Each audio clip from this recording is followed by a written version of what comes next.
конституцияи ҷумҳурии тоҷикистон ки истиқлоли давлатии тоҷикистонро ба расмият даровард, орзуву ормони мардумро амалӣ сохта, роҳи ояндаи миллати сарбаланду созандаи моро ба сӯи бунёди ҷомеаи нав ва таҳкими пояҳои давлатдории муосир мунаввар гардонид. конститутсияро бахномаи миллат низ ном мебаранд ва ҳар шахс вазифадор аст ки ҳар банди онро риоя ва ҳуқуқу озодӣ, шарафу номуси дигаронро эҳтиром намоянд.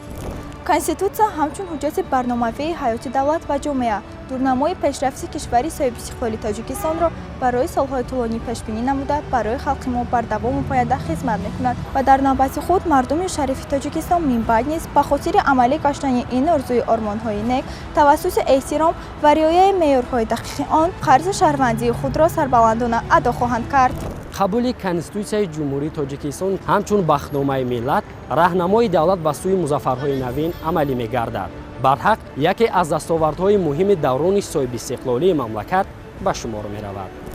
албатта конститутсияи ҷумҳурии тоҷикистон дар таъмини суботи конститутсионӣ нақш ва аҳамияти марказӣ дошта, бо дар назардошти олии халқи Тоҷикистон ҳамчун молики ягонаи соҳибихтиёрӣ ва сарчашмаи ҳокимияти давлатӣ арзишҳоеро сохт ва муқаррар менамояд, ки дар пояи давлатдорӣ қарор дошта, мустаҳкам ва якпорчагӣ будани Тоҷикистонро кафолат медиҳад.